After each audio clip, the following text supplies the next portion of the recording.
올량압은 두만강 유역에 거주하며 태조 이성계를 지지하고 조선에게 토산품을 진상하던 여진족으로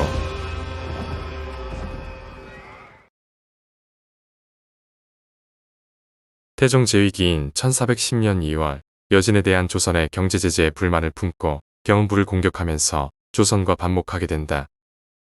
그러나 조선과 올량압의 관계가 개선되면서 올량압은 다시 조선에게 토산물과 조선이 필요한 인력을 제공했고 조선은 그 대가로 의류와 가죽신, 침구류와 농기구 등을 하사하면서 한동안 원만한 관계를 이어갔지만 호박에 줄 긋는다고 수박 되는 게 아니듯이 세종이 즉위한 지 얼마 되지 않아 조선의 북변은 또다시 혼란스러워지기 시작하는데 1422년 10월 2일 올량압의 기병 200기가 조선의 경은부를 침입하고 두 달 뒤인 12월 17일 올량압의 기병 400기가 여연을 강습하면서 조선과 여진은 재차 충돌 국면에 진입하게 되고 그 결과 세종 제2기의 조선의 북변은 무려 30회에 걸친 여진의 침입을 받으면서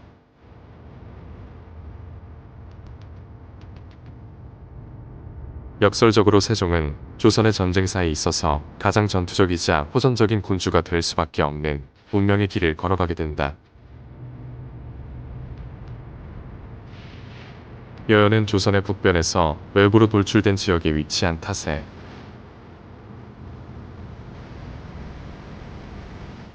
방어가 용이하지 않아 식량과 물자 및 인신약탈을 노리던 여진이 유달리 자주 침입했던 곳이다. 세종실록에서 여연은 총 293회에 걸쳐 등장하는데 대부분 야인의 침입과 전투 피해, 야인에 대한 방비책, 야인 토벌, 야인의 토성품 진상, 전사자의 피해 보상, 조선인 납치자의 탈환, 축성과 수리, 군사훈련 및 병무에 관한 내용으로 심지어 세종 즉위 직후에 작성된 기사도 여연에서 조선군이 여진족에게 납치된 조선인 포로를 탈환한 내용일 정도로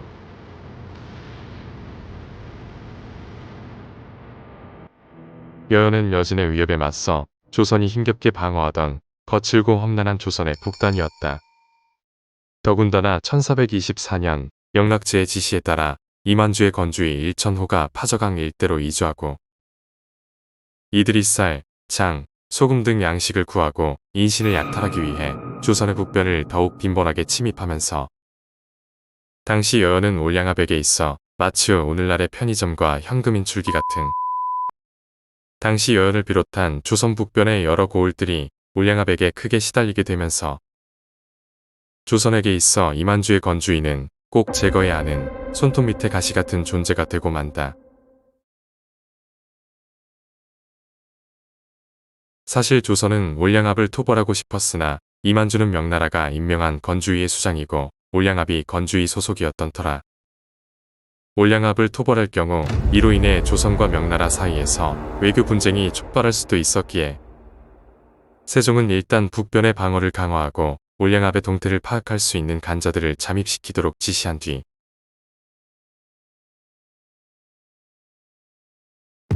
북변의 조선군과 관리들에게 올량압과 접촉할 때 준수해야 하는 원칙을 전달하는데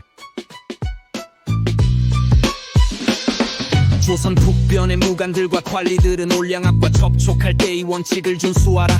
첫 번째, 올량압이 도강하길 원하면 주장에게만 허락하라.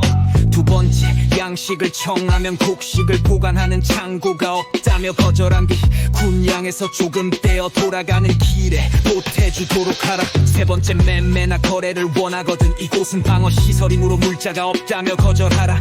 네 번째, 한양의 임금을 만나길 청하거든 너희는 명나라의 백성이 이유로 황제의 성지가 없으면 개인적으로 만나기 어렵다고 하라. 이로써 조선의 북변에 한동안 평화를 유지하면서 조선의 백성을 위해 올량압을 토벌할 시기를 기다리도록 하라. 이는 방어를 강화하며 올량압과의 접촉을 최대한 자제함으로써 올량압으로 인한 분란을 억제하는 일종의 셧다운 정책으로 조선은 한동안 올량압이 변경에서 멀어지게 만드는 효과를 거두게 된다. 조선의 정책이 변화하자 당시 인신매매로 한참 재미를 보고 있던 올량압은 조선에게 도주한 노비를 송환하든가 아니면 그에 상응하는 보상을 해달라며 지속적으로 강제를 부리기 시작하는데 1428년 2월 25일 그 사이 건주위에서 활동 중인 조선의 간자로부터 건주위의 수장인 이만주가 자신의 노비 10명이 조선의 예빈시에서 사환으로 일한다고 주장하면서 보상이 없는 조선에 대한 분노를 공공연히 표출하고 조선에 대한 건주위의 적대감을 키우고 있다는 보고가 전해진다.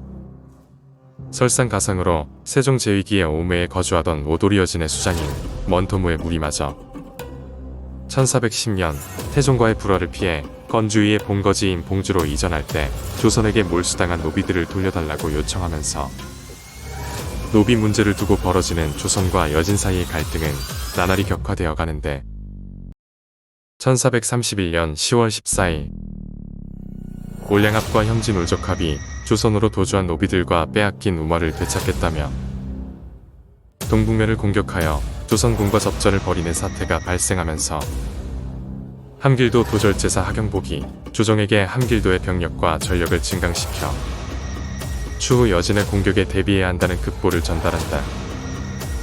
이에 변방 여진들의 움직임이 심상치 않다고 여기던 세종은 예조저랑 이보정을 동북면으로 파견하면서 그에게 현지 상황을 면밀히 파악하도록 지시하되 여진이 모르게 행동하는 것이 무엇보다 가장 중요하다는 점을 강조한다.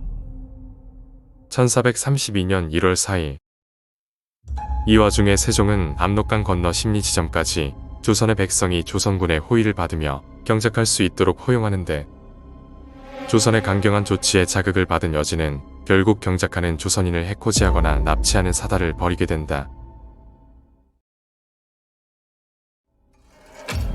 올량합의 주장인 이맘라는 명나라로부터 지휘 벼슬에 제수된 자로 과거 조선에게 경제적 지원을 받은 적이 있었음에도 불구하고 조선의 북변에서 수차례 무리를 일으킨 전력이 있었다. 1432년 8월 28일 이맘라는 여연 인근 압록강 너머에서 기장을 경작하던 박강금이란 조선인을 억류하더니 조선에게 도주한 자신의 노비인 김소소와 억류 중인 박강금의 맞교환을 요구한다. 이에 세종은 대신들을 소집하여 이 문제에 대해 논의하지만 대신들의 의견은 양분되는데 황희를 포함한 10명의 대신들은 박강금의 즉각적인 송환을 요구하는 사신을 파견해야 한다고 주장하는 반면 권진을 비롯한 3명의 대신들은 이맘라의 요구를 먼저 들어주자는 주장을 펼친다. 세종은 이맘라에게 박강금의 송환을 촉구하는 사신을 파견하자는 의견을 수용하지만 이 문제는 박강금이 조선으로 탈출하는데 성공함으로써 세종이 사신을 파견하기 전에 자연스럽게 해결이 된다. 하지만 세종은 조선의 북변에서 끊임없이 무리를 일으키는 건주의 올량합을 더 이상 묵고할 수 없다고 여기면서 마침내 이들을 토벌해야 할 적기가 도래했다고 판단하게 된다. 그리고 세종은 판중추원사 최윤덕의 건의를 받아들여 여연의 축성을 하고 추가로 병력을 증원하도록 지시하는데 하지만 그로부터 얼마 지나지 않은 1432년 12월 9일 이만주가 이끄는 건주의 올량합의 기병 400기가 조선의 여연을 강습하는 사태가 발생하고 만다. 이로 인해 여연의 조선군과 조선인 53명이 살해되고 77명의 조선인이 납치되었을 뿐만 아니라 수백 마리에 달하는 가축까지 빼앗기는 큰 피해를 입은 조선은 여연 사태의 배후 조사와 건주위에서 활동 중인 조선 간자의 첩보 활동을 통해 건주의 올량합의 기병 360기와 건주위 수장 이만주의 사주를 받고 합류한 홀라운 올적합의 기병 40기가 여연을 침입했다는 사실과 이번 사태가 건주위의 소행이 아닌 조선과 교류가 없는 홀라운 올적합의 도발인 것처럼 위장하기 위해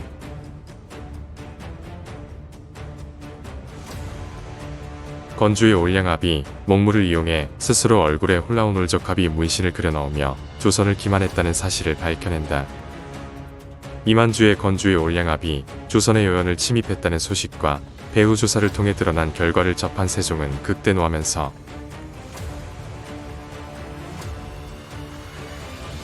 본격적으로 건주위에 대한 토벌을 논의하게 된다.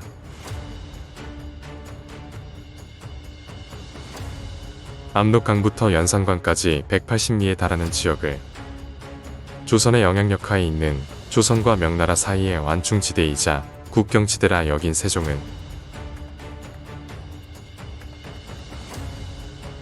파저강 일대에 자리를 잡은 이만주의 건주의가 날로 이 지역을 처먹으려는 행태를 용납할 수 없었을 뿐만 아니라 죽 서서 개주고 싶은 마음이라곤 추워도 없었기에 건주의 토벌을 통해 조선의 북변을 안정시킴과 동시에 파저강 유역에 대한 조선의 주도권을 지속적으로 유지하고자 했다. 하지만 건주의는 명나라가 설치한 군사 및 행정조직이며 명나라가 요동네 조선의 군사작전에 매우 민감하게 반응한다는 점을 감안하면 조선의 건주의 토벌은 자칫 명나라에 대한 도발로 여겨질 수 있는 위험한 군사작전이었기에 조선은 신중해야만 했다.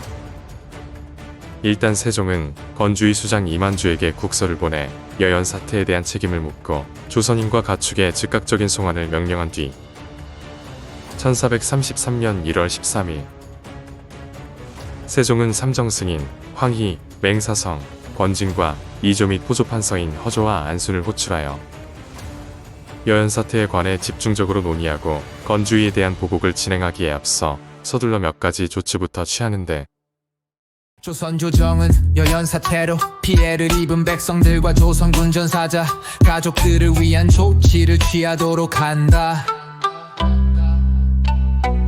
첫 번째, 피해 지역 백성들에게 빌려준 곡식은 상환을 면제하고 새해 납부할 조세도 감면하라.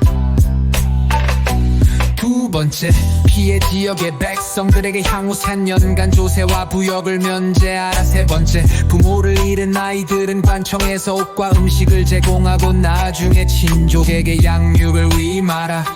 네 번째, 압록강변의 요지에 망루를 설치하고 변경에 대한 군수물자 공급을 대폭 늘리도록 하라. 마지막으로 전사한 조선군의 가족들에게 곡식을 제공하고 위로를 전하도록 하라. 세종은 최윤덕과 김효성을 여연으로 발령하며 최윤덕에게 여연 방어를 위한 병력 차출과 군사 운영의 전권을 부여하고 이어서 1433년 1월 18일 지신사 안숭선에게 건주의 토벌의 정당성을 대내외에 선포할 포고문을 작성하도록 하명한 뒤 1433년 2월 10일 소윤 박호문과 호군 박원무를 건주의의 이만주, 심탄함노 및 임암나에게 파견하여 여연을 공격한 행위를 재차 질책함과 동시에 건주의를 정탐하고 조선군이 진군할 때 이용할 경로를 미리 파악하도록 지시한다.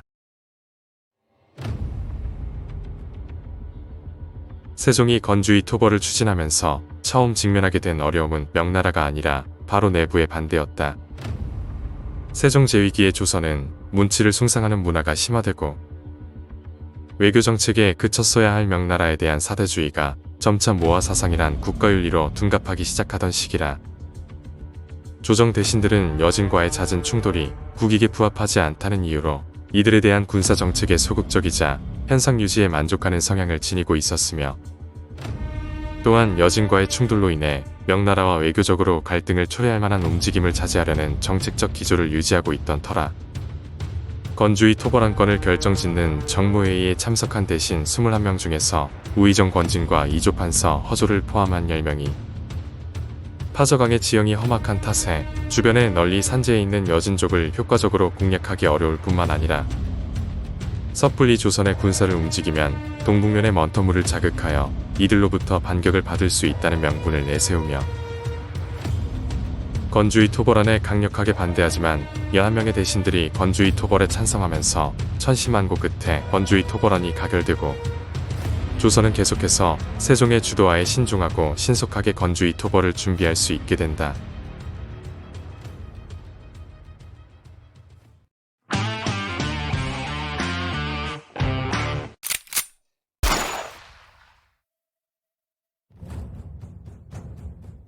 세종은 무관들과 함께 직접 건주의 토벌을 위한 군사작전을 세부적으로 수립하고 그에 따라 필요한 병력 규모, 군수물자의 종목과 수량, 그리고 조달 방법을 구체적으로 확정한 뒤 압록강을 도강하기 위해 선군을 동원하여 군사작전에 앞서 미리 은밀하게 설치해야 할 부교의 위치를 결정하면서 건주의 토벌 계획에 필요한 모든 사안들과 작전 통제 계획을 1433년 3월 15일까지 마무리하고 이를 사목으로 정리하여 평안도 도절제사 최윤덕에게 전달한다.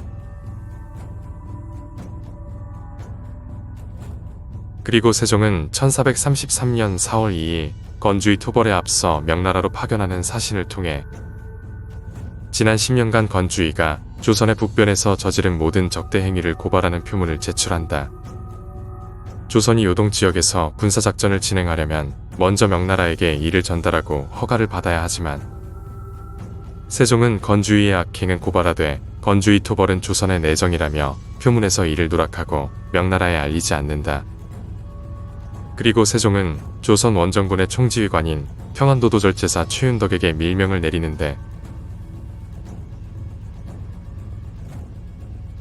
앞서 설명했던 것처럼 먼토무는 조선을 건국한 태조 이성계의 부관이자 동북면에 거주하고 있던 오도리 여진의 수장으로 조선에 충성하던 자였으나 명나라 영락지에 거듭되는 회유로 인해 명나라에 입주하여 건주좌위의 수장으로 임명되는데 문제는 건주좌위의 수장인 먼토무가 이끄는 오도리 여진이 동북면의 오음회에 자리를 잡고 있는 터라 동북면을 조선의 항구적인 영토로 삼으려는 세종에게 먼토무는 오랫동안 눈의 가시 같은 존재였다.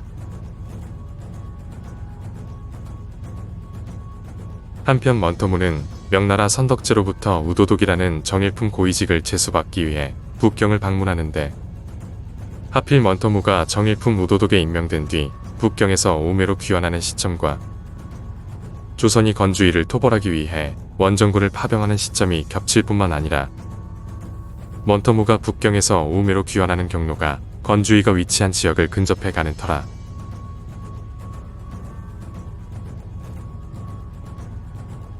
조선이 건주의 토벌에 돌입할 때 건주좌위의 수장인 먼토무가 건주의를 군사적으로 지원할 가능성에도 대비해야 했다. 그래서 세종은 최윤덕에게 은밀히 내전하여 먼토무가 건주의를 군사적으로 도우려는 움직임을 보이면 가차없이 그를 전장에서 죽이라는 밀명을 내리게 된다.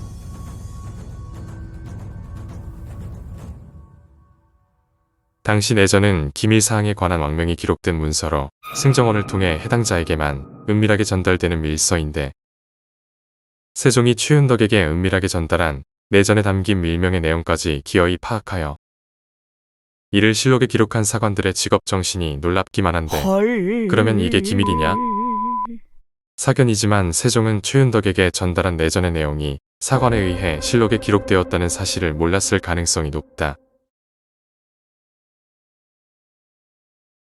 본래 건주의 토벌에 3,000병력을 파병하려던 세종은 대신 들건 논의에 원정군의 병력을 5배로 증원하기로 결정한 뒤 건주의의 만행을 열거하고 억류된 조선인들의 탈출을 촉구하며 건주의 토벌의 정당성을 주장하는 포고문을 선포한다.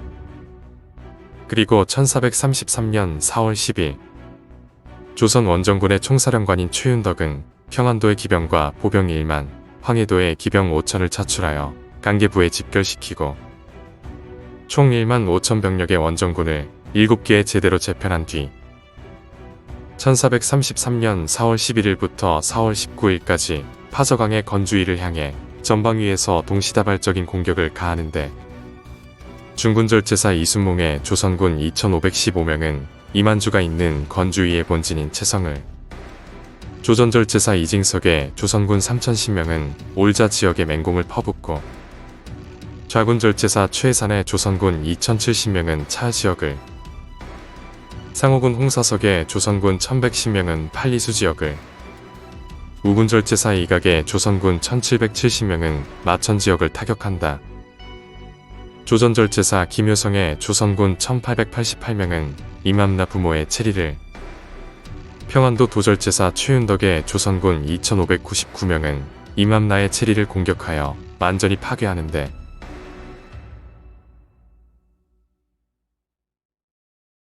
당시 오음회로 귀환하던 먼토무는 조선의 건주의 토벌 과정에 일체 관여하지 않는다. 조선군은 건주의 토벌을 통해 여진족 248명 생포, 183명 참살, 소 110두, 말 67필과 무기류를 노획하는 전과를 올리고 파저강 일대에 대한 주도권을 다시 회복하는 데 성공하지만 전투 중에 도주한 건주위의 수장인 이만주를 놓치고 만다.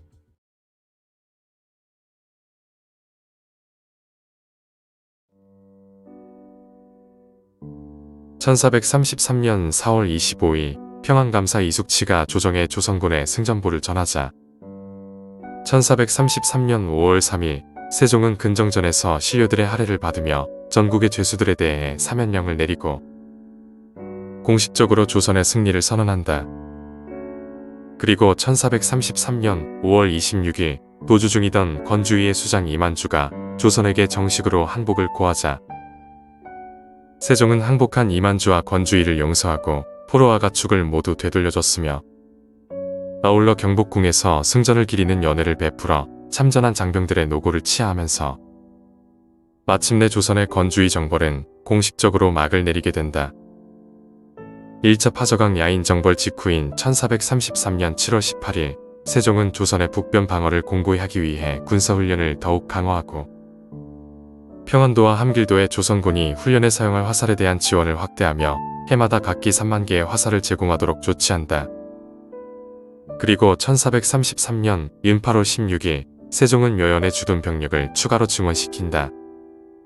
조선이 건주위 토벌을 성공적으로 이끌면서 조선의 북변은 한동안 평안한 나날을 보내게 되는데 하지만 이만주는 고쳐 쓰는 게 아니라고 했던가. 이만주의 본성이 어디로 가겠는가. 머자나 이만주는 또다시 조선과 명나라 양국에서 사고를 치고 쫓기는 신세로 전락하고 만다. 오늘은 여기까지. 구독과 좋아요는 사랑입니다.